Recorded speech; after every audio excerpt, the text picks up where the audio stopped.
Hello friends, आइए आज class 12 का अंसाल पेपर हल करते हैं। ये क्लास 12 यूपी बोर्ड से जो है 2023 का सेट नंबर 2 सॉल्व करते हैं। इसके पहले मैं सेट 1 सॉल्व करा चुका हूँ। अगर वो वीडियो नहीं देखे हैं तो डिस्क्रिप्शन में उसका लिंक दे दूँगा, उसको भी ज़रूर देख लीजिए। या फिर class 12 UP board English preparation के नाम से प्लेलिस्ट है 2024, उसको आप ज़रूर देख लीजिए। उसमें सारी वीडियोज आपको मिल जाएंगे। और 2022 के सभी सेट अगर आप नहीं देखे हैं तो मैं डिस्क्रिप्शन में लिंक दूंगा, एक मास्टर वीडियो, उसमें 2022 के सारे सेट एक ही वीडियो में आपको मिल जाएंगे। आप उसको भी ज़रूर देख लीजिएगा। तो चलिए देख लेते हैं। पहले हम अनसीन पैसेज देखते हैं, उसके बाद जो है अन्य चीज़ों को भी हम देखते चले जाएंगे। कंप्लीट ग्रामर इंटरमीडिएट के अलावा ये और कंपटीशनल एग्जाम में भी आते हैं, इसलिए सबके लिए यूज़फुल होगी।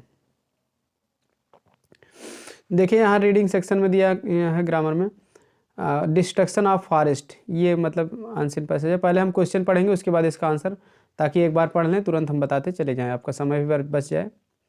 तो ये ट्रिक होती है हल करने की। पहले क्वेश्चन पढ़ के आप तुरंत, उसके बाद आपको कम समय में हल करने का तरीका है। नहीं तो आप पूरा 2-3 बार पढ़ेंगे तब कुछ समझ में आएगा, तब क्वेश्चन पढ़िए तो उससे भी हल कर सकते हैं, लेकिन टाइम टेकिंग हो जाता है। तो क्वेश्चन पढ़ने से हमको आइडिया लग जाएगा क्या क्या मतलब पूछ रहा है, तो वही उतने पर हमको ध्यान देना पड़ेगा। कीवर्ड्स भी हम ले लेंगे यहाँ से। What are the 2 disadvantage of the destruction of forest, जंगल के विनाश के लिए 2 हानियाँ क्या हैं, तो इसको हमको खोजना है। आपको कितना इतना ध्यान देना पड़ते समय 2 disadvantage of forest, destruction of forest, इस पर ध्यान देना है। What are the major source of cooking energy, cooking energy का मेजर सोर्स माने बड़े स्रोत क्या हैं। ठीक है, कुकिंग एनर्जी मतलब खाने पकाने में जो एनर्जी मतलब कि जो ईंधन लगता है उसका स्रोत क्या है। तो what is impact of technology of green revolution on the soil, मिट्टी पर हरित क्रांति के तकनीकी का प्रभाव क्या है। तो यह impact of technology of green revolution on the soil आपको पता करना है। Major source of cooking energy पता कर, 2 disadvantage of destruction of forest, ये कीवर्ड है, इन पर आपको ध्यान देना जहाँ पढ़ते समय पैराग्राफ में। और how can the soil be enriched, धरती कैसे समृद्ध हो सकती है, तो सॉइल इनरिच्ड, इस पर ध्यान देना है, कैसे इनरिच्ड हो सकती है। और विच word in the passage means effect, passage में किसका अर्थ इफेक्ट है, इफेक्ट माने प्रभाव, तो प्रभाव का सिनोनिम्स उसमें कुछ आया होगा, उसको आपको लिखना है। विच word in the passage is opposite of minor, minor का अपोजिट पैसेज में से खोजना है, और इफेक्ट का सिनोनिम्स, मीन्स मतलब सिनोनिम्स। और what does the phrase biomass mean in the passage, biomass एक फ्रेज है आया है पैसेज में, उसका अर्थ बता देना है। तो इसमें ये नहीं कहा कि पैसेज में से ही बताइए, आप अपने मन से अर्थ इसका बता दीजिए जो आपको पता है, पैसेज में आया हो या ना आया हो। तो बायोमास माना होता है जैव ईंधन। तो चलिए फटाफट हम आंसर बता दे रहे हैं। पहले का आंसर क्या होगा, 2 disadvantage of destruction of forest. ठीक है, पढ़ते चले जा रहेंगे, अभी जहाँ आएगा बता देंगे हम। तो देखिए डिस्ट्रक्शन ऑफ फॉरेस्ट है जो मेजर इम्पैक्ट, तो जो एक क्वेश्चन वर्ड पावर का आपका आया है इफेक्ट, इफेक्ट का सिनोनिम्स तो आपको इम्पैक्ट हो जाएगा। आप पहले जो मिल जाए तो उसको आप वहीं से आप देख लीजिए, समझ लीजिए, क्योंकि बार बार आपको पढ़ना नहीं पड़ेगा। तो ई वाला मिल रहा है तो वर्ड पावर तो कहीं भी मिल सकता है, तो आप उसको भी देख लेंगे। इम्पैक्ट का मतलब पूछा है तो इम्पैक्ट का सॉरी इफेक्ट का मीन्स पूछा है तो इफेक्ट का मीन्स हो जाएगा। इम्पैक्ट आपका शुरू से ही मिल जा रहा है। ठीक है, और एक माइनर का अपोजिट पूछा है मेजर है। देखिए यहाँ देखिए क्या ना, माइनर का अपोजिट पूछिए तो मेजर, माइनर माने छोटा, मेजर माने बड़ा, इफेक्ट माने इम्पैक्ट होगा, प्रभाव। अब बायोमास का इसमें नहीं दिया है तो मैं इसको बता ही दे रहा हूँ। बायोमास माने होता है बायोफ्यूल, FUEL, जैव ईंधन। ठीक है, बस ये तीनों आपका हो गया। तो 2 डिसएडवांटेज ये सब हम खोजते हैं डिस्ट्रक्शन ऑफ फॉरेस्ट के, जंगल के 2 डिसएडवांटेज आगे मिलेगा। Major impact on the productive of our cross leads, this happens in 2 ways, 2 तरीके से ये होता है जंगल के विनाश। यानी इसके 2 हानियाँ क्या है। पहला soil erosion increases manifold, the soil literally gets waste washed away leading to an accelerated cycle of floods and droughts. दूसरा है फ्लड्स एंड ड्राट्स। ठीक है, तो मृदा क्षरण होता है जंगल के विनाश से, और बाढ़ और सूखे का जो है साइकिल आ जाता है। तो केवल अब फ्लड्स एंड बाढ़स, जैसे होता है ना कि वर्षा मतलब कि मतलब कि वातावरण को सही रखते हैं, वर्षा जितना ज़रूरत है उतना होते हैं, तो ये जंगल वगैरह रहते हैं, वृक्ष सहायक होते हैं। तो floods and बाढ़स, floods and droughts, droughts मैंने सूखा, बाढ़ और सूखे की स्थिति भी नहीं आती है पेड़ों के रहने से, ये सब संतुलन रहता है। तो आपको 2 disadvantage of destruction of forest are soil erosion and floods and droughts, या ऐसे soil erosion, floods and droughts are the 2 disadvantage of ठीक है, द डिस्ट्रक्शन ऑफ फॉरेस्ट। तो ये आपको लिख देना है। कुल मिला के शॉर्टकट में what are two destruction, what की जगह क्या लिखना है आपको, व्हाट आर माने एक से ज़्यादा ही आपको बताना है। ठीक है, तो दो क्योंकि बताना, तो आप लिखेंगे सॉइल इरोजन, पहले का आंसर यहीं से, सॉइल इरोजन एंड करके, ठीक है, यहाँ से लिखिए floods and droughts, soil erosion, ठीक है, और कामा करके लिखेंगे फ्लड्स एंड ड्राट्स। उसके बाद आपको क्या करना है, आर से जोड़ देना, are the two disadvantage of the destruction of forest. What are the major source of cooking energy, तो कुकिंग एनर्जी जहाँ आएगा वहाँ आपको ध्यान देना है। तो चलिए पढ़ते चले जा रहे हैं फटाफट, समय को वेस्ट नहीं कर रहे हैं। हाँ तो but equally important the impact of shortage or the firewood on the productive of cropland when firewood becomes the scarce people begin to burn cow dung and crop waste. ठीक है, तब यहाँ क्या है, बर्न पे लोग जलाते हैं, क्या जलाते हैं, काउ डंग गाय का गोबर and crop waste. Crop waste माने से फसल का जो है वेस्ट पार्ट जो होता है खराब वाला पार्ट जो है फसल निकालने के बाद जो बचता है दाने निकालने के बाद, तो यही दो है। देखिए बर्न, इसको जलाते हैं तो ये कुकिंग एनर्जी माने भोजन पकाने में इसका यूज़ किया जाएगा। तो मिल गया आपका आंसर नंबर 2। वाट की जगह यही आपको लिख देना, what are the major source of cooking energy, तो आप कह देना यही इतना करना है, वाट की जगह cow dung and crop waste are the major source of cooking energy. आपका आंसर मिल गया। अगला तीसरा क्वेश्चन क्या है, what is the impact of technology of the green revolution on the soil. ठीक है, मृदा पर हरित क्रांति के तकनीकी का प्रभाव क्या है। ठीक है, तो चलिए इसको भी हम पढ़ते चले जा रहे हैं, अभी आएगा तो बता देंगे। Consequently, the report of used nothing goes back to soil over a period of time. Nutrient drain affects the crop productivity. In addition to this, technology of देखिए green revolution, technology of growing high yielding varieties of हाँ on a limited diet of chemical fertilizers such as nitrogen. तो ये तो इसका detail बताया green green revolution, यहाँ technology of green revolution of ये बताए ना। तो इस पर क्या प्रभाव है, तो क्या प्रभाव देखिए, इसका प्रभाव यहाँ पड़ रहा जो है वो बताया जा रहा है केमिकल फर्टिलाइजर्स पर पड़ रहा है। और केमिकल फर्टिलाइजर्स में जैसे नाइट्रोजन, फास्फोरस एंड पोटास, ये सब तो बताना नहीं, केवल बताना what is the impact of technology of green revolution on the soil, मृदा पर हरित क्रांति के तकनीकी का क्या प्रभाव है। ठीक है, तो व्हाट की जगह आपको लिख देना है केमिकल फर्टिलाइजर्स। ठीक है, केमिकल रासायनिक उर्वरक। ठीक है, उसके बाद लेकिन देखिए फर्टिलाइजर्स में ऐसे जुड़ा है ना, तो आप यहाँ एच की जगह आर कर देना, क्योंकि सब्जेक्ट बहुवचन हो गया तो अब वर्ब भी बहुवचन हो जाएगा, बस इतने करना है केमिकल फर्टिलाइजर्स। ठीक है, तीसरे का आंसर यहीं से आपको लिखना है केमिकल फर्टिलाइजर्स। ठीक है, उसके बाद are the impact of technology of green revolution on the soil, मृदा पर हरित क्रांति के तकनीकी का प्रभाव रासायनिक उर्वरकों से है, यह रासायनिक उर्वरक है। How can the soil be enrich, धरती कैसे समृद्ध हो सकती है। तो देखिए यहाँ आगे फिर पढ़ेंगे इसका आंसर पाने के लिए। हाँ, total biomass production goes up, biomass production बढ़ता है, and so does the drain of nutrients from the soil. अब यहाँ क्या जब कह रहे हैं कि धरती कैसे समृद्ध होगी, तो बायोमास जैव ईंधन का उत्पादन जो है बढ़ेगा, तो उससे से जो है समृद्ध होगी, तो बायोमास ही इसका आंसर है। चौथे का आंसर क्या होगा, बायोमास। तो आपको आंसर कैसे लिखें, द सॉइल फिर कैन बी इनरिच्ड, धरती समृद्ध हो सकती है बाई करके बायोमास। ठीक है, क्योंकि ये पैसिव में है, ये है कैन बी के साथ थर्ड फॉर्म में, तो बाई लगा देंगे।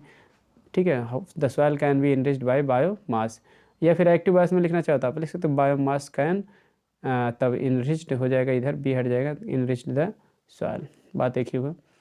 Biomass can enrich the soil, या the soil can be enriched by biomass, क्योंकि पैसिव वॉइस में है तो पैसिव वॉइस में ये आप लिख the soil can be enriched by करके फिर बायोमास, यही आपको लिख देना है। वर्ड पावर तो आपको पहले ही बता दिया, इफेक्ट का हो जाएगा इम्पैक्ट शुरुआत में दिया है पहली लाइन में, और माइनर का मेजर होगा पहली लाइन में दिया है, और बायोमास का बायोफ्यूल हो जाएगा, जैव ईंधन इसका होता है, या फ्यूल। चलिए आपका जो है आंसर पैसेज आपका हो गया। अब आगे हम देख लेते हैं। अब सेक्शन बी में क्या क्या आया है, तो निबंध यहाँ आपके आए हैं किसी एक पर लिखने के लिए 100 से 150 वर्ड में। इंडिया एन एग्रीकल्चरल कंट्री, भारत एक कृषि प्रधान देश है। Ways and divisions of eradicate dowry system, दहेज प्रथा को उन्मूलन करने के तरीके और उपाय। ठीक है, इरेडिकेट माने समाप्त करना, डाउरी सिस्टम एंड दहेज प्रथा। तो डाउरी सिस्टम में आपके एक्सीलेंट में मिल जाएगा, हर किताब में दिया है, इसके बारे में आप लिख सकते हैं। फ्री एंड फेयर, मुफ्त और फेयर प्रिंट माने सुंदर ढंग से print and electronic media, need of the time, समय की ज़रूरत है, समय की ज़रूरत के अनुसार जो है आपको मीडिया के बारे में लिखना है, उसका अच्छे ढंग से प्रयोग हो, स्वतंत्र भारत में स्वतंत्र ढंग से उसका प्रयोग हो। What a write letter to the editor of national daily, राष्ट्रीय दैनिक समाचार पत्र के संपादक को एक पत्र लिखो। एक्सप्रेसिंग योर कंसर्न, अपनी चिंता को व्यक्त करो। अगेंस्ट अनफेयर प्रैक्टिसेज, अनुचित प्रथाओं के बारे में, या मतलब कि उसके जो परंपरा है, सिस्टम है, प्रणाली है, प्रैक्टिस उसको भी कहते हैं। इन कम्पिटेटिव एग्जामिनेशन माने प्रतियोगात्मक परीक्षाओं में जो अनुचित ढंग से जो है साधन है, प्रणालियाँ हैं, तो उसके ऊपर अपनी चिंता जाहिर करते हुए राष्ट्रीय समाचार पत्र के, दैनिक समाचार पत्र के संपादक को लिखो कि हाँ, इस तरह से जो है कम्पिटिशनल एग्जाम की प्रणाली जो है सही नहीं है, इसमें ये चीज़ होनी चाहिए। तो write letter to the principal of your college requesting him to arrange co-curricular activities at regular intervals, या फिर प्रिंसिपल को पत्र लिखो, उनको को करिकुलर एक्टिविटीज़ एट रेगुलर नियमित अंतराल पर ये सभी क्रियाकलाओं पे जो है आपको करना, व्यवस्था करें, ऐसी प्रार्थना करो। तो इन दोनों में से किसी एक के ऊपर लिखना था। तो इसके ऊपर आपको निबंध और एप्लीकेशन के ऊपर कुछ वीडियोज़ मैं बनाया चैनल पे, आप देखें, क्लास 12 के नाम से लिस्ट है, वहाँ से मिलेगी। बाकी सेपरेट वीडियो जो बहुत ज़्यादा इंपॉर्टेंट है आपको जल्द ही मिल जाएगी, ये 23 वाला पेपर सॉल्व करने के बाद। तो चलिए देखते हैं आगे, सेक्शन नंबर सी देखते हैं, ऑब्जेक्टिव टाइप जो आपके क्वेश्चन आंसर हैं। One who go does not believe in the existence of God is called, जो भगवान के अस्तित्व में विश्वास नहीं करता उसे क्या कहते हैं? उसे हम कहते हैं एथीस्ट। एथीस्ट माने होता है नास्तिक, नास्तिक माने जो भगवान में विश्वास नहीं करता। देखिए एथीस्ट जो है, थीस्ट माने होता है आस्तिक, ध्यान देना, आस्तिक मतलब जो भगवान में विश्वास करें, और एथीस्ट माने होता है नास्तिक। तो डज नॉट रहेगा तो आस्तिक रहेगा, डज नॉट नहीं रहेगा तब बिलीव में यस रहेगा, तब हो जाएगा आपका थीस्ट, आस्तिक, क्योंकि इंपॉर्टेंट दोनों इसलिए बता दिया। डिवोटी माने भक्त होता है, वर्शिपर माने पुजारी होता है, तो आपका पहले का आंसर एथीस्ट होगा। ठीक है, तो इसमें आप ये एक ट्रिक जान लीजिए कि कन्फ्यूजन अगर हो, डज नॉट बिलीव रहेगा तो अब एथीस्ट, जैसे सुर माने देवता, असुर माने राक्षस, तो उसी तरह से थीस्ट माने आस्तिक, ए लगा देंगे तो उसका उल्टा हो जाएगा नास्तिक। ठीक है, एक मतलब नॉट बिलीव, नॉट नहीं रहेगा तो थीस्ट रहेगा, इतना ध्यान देना। तो phrase net upon, net upon का मतलब होता है वर्क हार्ड, कठिन परिश्रम करना। ठीक है, तो कंडक्ट माने आचरण होता है, एडवाइज माने सलाह, फॉलो सजेशन माने सुझाव को अनुसरण करना या मानना। कंट्रोवर्सी का सिनोनिम्स बता दीजिए, तो डिस्प्यूट माने झगड़ा या कंट्रोवर्सी माने झगड़ा या विवाद होता है, फाइट माने लड़ाई, एग्रीमेंट माने समझौता, रिसोल्यूशन माने निश्चय होता है। बेटर का एंटोनिम्स बता दीजिए, बेटर माने अधिक अच्छा, तो वर्स माने अधिक खराब हो जाएगा। तो बैड माने बुरा होता है, वर्स्ट माने सबसे खराब, गुड माने अच्छा। तो ध्यान देना, बेटर का एंटोनिम्स वर्स ही होता है। ज़्यादा आप ये कौन सा है, डी वाला, 4 का डी वर्स होगा पहला वाला। अब ज़्यादा आप देखिए 4 का डी वाले में अगर आप हाँ ठीक है, पहला ही दिया है, किसी किसी में गलत भी दे देता है, तो इसलिए थोड़ा सा कन्फ्यूजन था, तो देख लेना चाहिए। तो जो आपका उत्तर कहे, किताब कहे, वही मान लेना चाहिए। Sardar Patel was one of the greatest man of India, तो इसमें क्या, which word in the sentence error, गलती किस शब्द में है? वाज में है कि मैन में है? तो हाँ मैन में ही है। क्यों? क्योंकि वन ऑफ के बाद हमेशा प्लूरल नाउन आना चाहिए, तो मैन एक वचन नहीं होगा, मैन होगा। ठीक है, वन ऑफ माने में से एक। सरदार पटेल सबसे अधिक महान व्यक्तियों में से एक है, तो ज़्यादा व्यक्ति रहेंगे तभी तो उनमें से एक रहेंगे, तो मैन रहेगा। वन ऑफ के बाद प्लूरल नाउन आता है, इतना ध्यान देना आपको, तो इसलिए मैन में गलती है। तो मैन कौन सा है? डी वाला ऑप्शन आपका सही हो जाएगा, गलती क्योंकि बताना था। Change any one of the following in direct speech बताना है। सीता सेड टू रीता, सीता ने रीता से कहा। ठीक है, आर यू वेल, क्या तुम अच्छे हो? तो इसमें पूछ रहा, तो सीता आस्क्ड, रीता कर दिए, इफ़ लगा दीजिए। ठीक है, अब यू को रीता के अनुसार हम करेंगे तो सी हो जाएगा, आर का पास्ट में बदलेंगे तो वाज हो जाएगा, सी के साथ well, if she was well. अगला, the shopkeeper said to me do not stand in front of my shop, दुकानदार ने मुझसे कहा दुकान के सामने मत खड़े हो, तो मना कर रहा है, तो सेड टू को हम बदल देते हैं फॉरबेड में। द शॉपकीपर फॉरबेड में, तब फॉरबेड के साथ नॉट नहीं लगता, केवल टू लगता है। To stand in front of my का शॉपकीपर का अनुसार हो जाएगा हिज शॉप। तो दुकानदार अपने दुकान के सामने खड़े होने के लिए क्या किया, मना कर दिया। तो यहाँ फॉरवर्ड करेंगे तो डू नॉट हटा देंगे, टू से जोड़ेंगे, to stand in front of my का शॉपकीपर के अनुसार हिज हो जाएगा। देखिए अब यहाँ कंपाउंड सेंटेंस बनाना है। My friend is not intelligent, my friend is not diligent. मेरा दोस्त बुद्धिमान नहीं, मेरा दोस्त परिश्रमी नहीं है। तो ना तो बुद्धिमान ना तो परिश्रमी है, इस तरह से हम बना लेंगे आराम से दोनों, क्योंकि निगेटिव बातें हैं।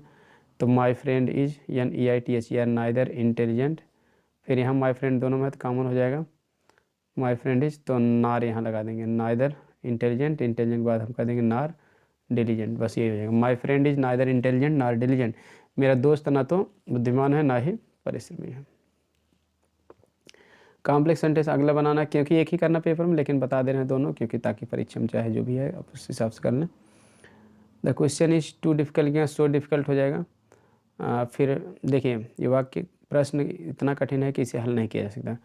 तो ये निर्जीव जो रहता है तो कोई काम तो करेगा नहीं, किसी के द्वारा ही उस पर काम किया जाएगा, प्रश्न किसी के द्वारा ही हल किया जाएगा, तो इसलिए वाक्य पैसिव वॉइस में लिखा जाएगा। The question is so difficult that, फिर अगला टू हटा के हम दैट लिखते हैं। प्रश्न के लिए फिर इट हम लगा देंगे, IBU दे ही सीट में से एक करेंगे, तो यहाँ सब्जेक्ट क्वेश्चन है तो उसके लिए इट लगाएंगे। दैट इट, फिर कैन नॉट लगाते हैं, प्रेजेंट टेंस में है तो कैन नॉट, पैसिव वॉइस के नाते कैन नॉट साथ भी लग जाता है, सॉल्व का थर्ड फॉर्म हो जाता है सॉल्व्ड। ठीक है। The question is so difficult that it can not be solve, प्रश्न इतना कठिन है कि इसे हल नहीं किया जा सकता है। तो ये पैसिव वॉइस में इस तरह से बेटर ढंग से कर सकते हैं। हाँ, अगर आप एक्टिव वॉइस में ही बनाना चाहो तो इसका एक्टिव वॉइस में ही हम बता दे रहे हैं, सो डिफिकल्ट हो जाएगा, फिर दैट लगा के तब यहाँ या तो वन लगा दीजिए, वन माने व्यक्ति, कोई भी व्यक्ति, या फिर आप वी भी लगा सकते हैं, उसके बाद जो है आप हो जाएगा कैन नॉट सॉल्व, तब एक्टिव वॉइस में ही रहेगा। प्रश्न इतना कठिन है कि व्यक्ति इसे हल नहीं कर सकता, या हम इसे हल नहीं कर सकते हैं। ठीक है ना। अब यहाँ इस तरह से हो जाएगा। अगला है change any one of the following as directed, she did not.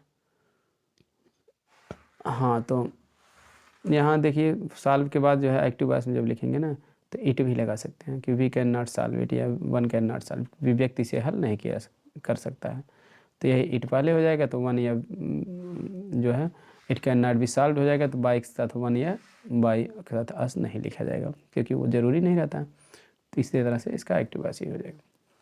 ठीक है। तो दो तरीके से बना सकते हैं, the question is so difficult that one can not solve it, या we can not solve it, या फिर the question is so difficult that it can not be solve.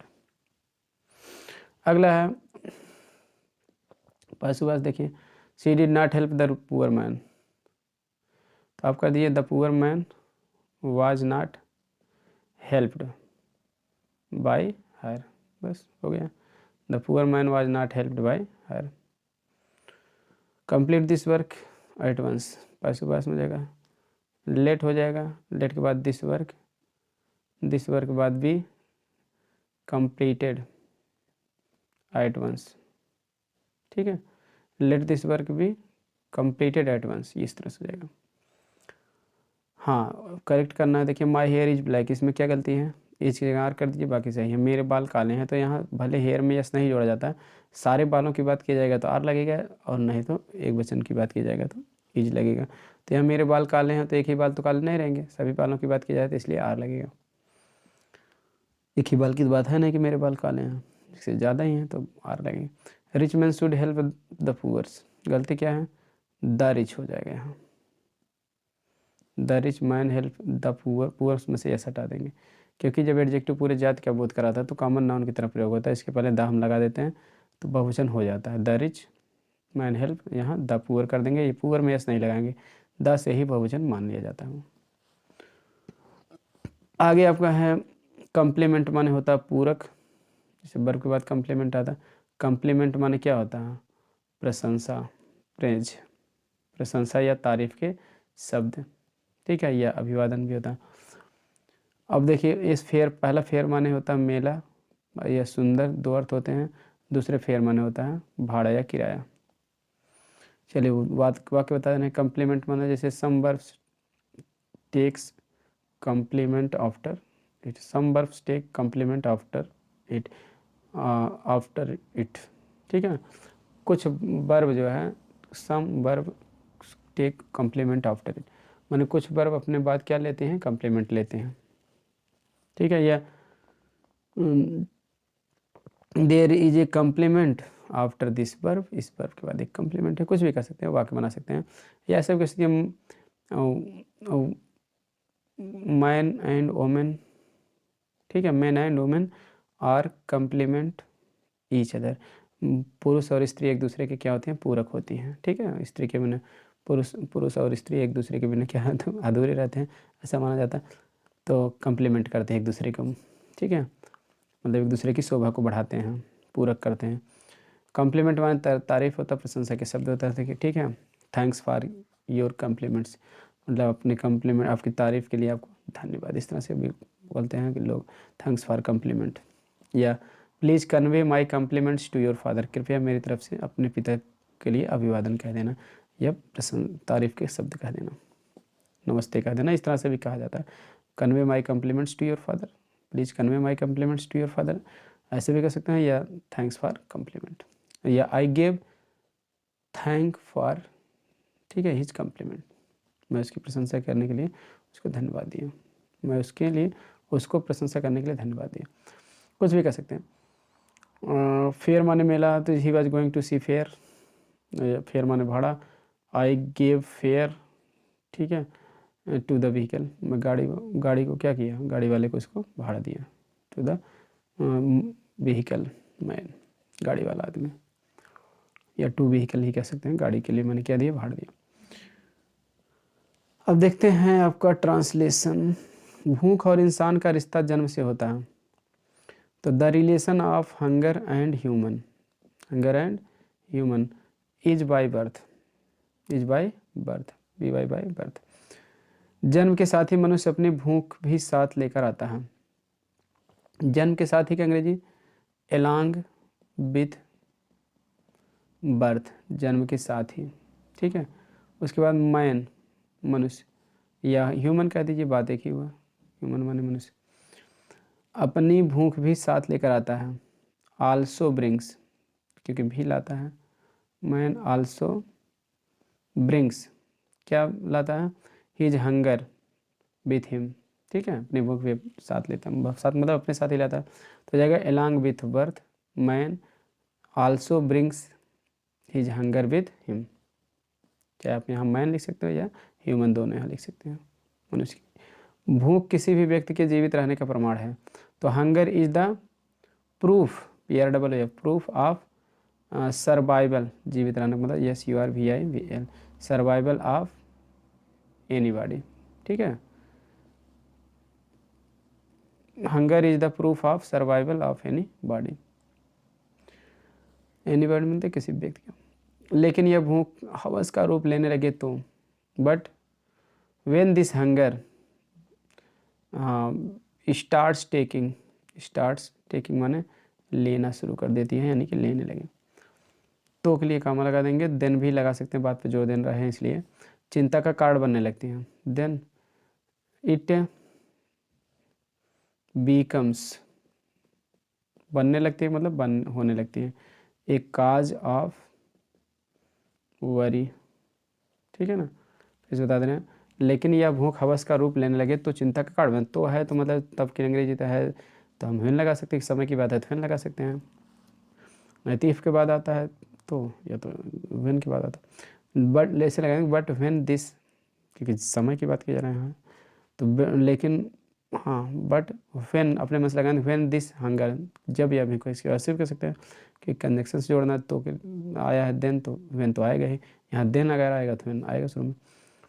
But when this hunger starts taking the form of greed, हवस का मतलब होता है grid, GREED, या फिर एक शब्द है लस्ट, लस्ट माने हवस होता है, दोनों में से जो लिख सकते हैं। when this hunger starts taking the form of greed या lust, then it becomes a cause of worry, किसी की बेइम्तहान लालच, किसी के मतलब किसी व्यक्ति की, तो उसकी अंग्रेजी तो वंस, वंस माने कोई भी व्यक्ति हो उसकी, वंस बेइम्तहान लालच मतलब एक्सेसिव, बहुत ज़्यादा, ये बेइम्तहान मतलब बहुत ज़्यादा, एक्सेसिव ग्रीड, ठीक है। वंस एक्सेसिव ग्रीड दूसरे की मुसीबत का सबब बन जाती है। बीकम सबब बन जाती है मतलब हो जाती है, बीकम्स हाँ एक काज ऑफ अदर्स, हाँ अदर्स ट्रबल, दूसरे की मुसीबत का, ठीक है। वंस एक्सेसिव ग्रेड किसी की बेइंतहा लालच दूसरे की सबब मुसीबत का सबब बन जाती है, सबब माने वही कारण, becomes a cause of others others trouble. भूख और भूखमरी असमानता की सूचक है, तो हंगर एंड स्टारवेशन, भूखमरी का अंग्रेजी होता है स्टारवेशन, हंगर एंड स्टारवेशन। और सूचक, सूचक का मतलब होता है इंडिकेटर्स, INDICATORS, आर इंडिकेटर्स, ठीक है। इंडिकेटर्स ना लिखना चाहो तो इंडिकेशन भी लिख सकते हैं, CATION, वो भी सही सूचक के अंग्रेजी होता है। और गाड़ी में तो इंडिकेटर लगा रहा था तो वो इस सूचक होता है, सूचना देने वाला था, लग जला देते हैं आप बाएं मुड़ना दाएं मुड़ना। तो hunger and starvation are indicators of, असमानता का अंग्रेजी होता है इन इक्वलिटी, INEQUALITY। चलिए आई होप समझ में आ गया होगा। चलिए लिटरेचर देख लेते हैं फटाफट कौन कौन से क्वेश्चन आए हैं 2 मिनट में। What did peddler consider the world as a trap, why did, क्यों मतलब घुमक्कड़ ने या फिडलर माने विक्रेता ने, जो फेरी वाला विक्रेता था, उसने जो है चूहा संसार को चूहादानी के रूप में क्यों समझा, कंसिडर किया, माना, समझा, क्यों समझता था। What did the M Hamel say about language and its importance, भाषा और उसके महत्व के बारे में एम हैमल ने क्या किया था, कोई एक लिखना है। Why did children in Seemapuri stay barefoot, Seemapuri में बच्चे क्यों नंगे पाँव रहते थे या रुके रहे थे। What are the hazards of working in the glass bangle factory, शीशे की चूड़ी बनाने के उद्योग धंधे में काम करने के क्या हजार्ड माने खतरे हैं। और लॉन्ग क्वेश्चन में how did Douglas succeed in overcoming his fear of water, Douglas पानी के प्रति अपने भय को जीतने में या भय से उबरने में कैसे सफल हुए। या what made peddler ultimately change his veg, जो विक्रेता था वो आखिरकार जो है अपने रास्तों को बदलने के लिए क्यों मजबूर हुआ गया। व्हाट मेड क्या मजबूर कर दिया पेडलर को अंत में कि वह अपने रास्ते को बदल दें, पकड़े जाने का डर था उसे। अगला है रीड द, अगला देखते हैं आपका रीड द फॉलोइंग एक्सट्रैक्ट। तो ये आपको ध्यान देना कि इसको इस वर्ष नहीं पढ़ना, far from the gusty waves, ये आपके कविता नंबर 2 जो थी elementary school classroom in a slum वो कट गया है, तो इस वर्ष मत पढ़िए आप, फालतू परेशान ना होइए। तीनों सेंट्रल आइडिया आप पढ़ सकते हैं, इंपॉर्टेंट है। चलिए सप्लीमेंट्री क्वेश्चन देख लेते हैं कौन सा है। What was the astrologers prediction about the tiger king state, tiger king के मौत के बारे में ज्योतिषी की क्या भविष्यवाणी थी। या what was third level, third level क्या था, वेयर वाज इट सिचुएटेड, या कहाँ स्थित था। What had Sam written in his letter to Charlie, Charlie के लिए अपने पत्र में सैम ने क्या लिखा। How did doctor Sadao operate the white man, doctor Sadao ने व्हाइट मैन सफ़ेद आदमी गोरे आदमी के ऑपरेशन कैसे किया। तो मोस्ट इंपॉर्टेंट क्वेश्चन है ये, 22-23 दोनों में आया था। देखिए अगला है 12 नंबर का, who was tiger king and why was he named as tiger king, tiger king कौन था और उसका टाइगर किंग नाम क्यों पड़ा। अगला है why did Jack insist that it was the wizard that was hit and not the mother, तो बी वाला सिलेबस में आपके नहीं, इसको मत पढ़िए। तो इस तरह से आपको थोड़ा चर्चा कर ले रहे हैं ताकि आपको पता चल जाए कोई क्वेश्चन फालतू है तो आप उस पर नज़र ना अनायास परेशान हो कि कहाँ से आया। तो आई होप समझ में आ गया होगा। वीडियो पसंद आए तो लाइक सब्सक्राइब और शेयर करें। मिलते हैं नेक्स्ट वीडियो में। Thanks for watching video. हाँ अगर आप 22 के और अन्य सेट नहीं देखें तो ज़रूर डिस्क्रिप्शन में लिंक है, वहाँ से देख लीजिए, या क्लास 12 2024 के नाम से प्लेलिस्ट है, तो वहाँ से आप पूरा बोर्ड के लिए जो है अंसाल पेपर, मॉडल पेपर, सब कुछ जो कवर हो रहा है तो उसको ज़रूर देखते रहिए। मिलते हैं नेक्स्ट वीडियो में। Thanks for watching video.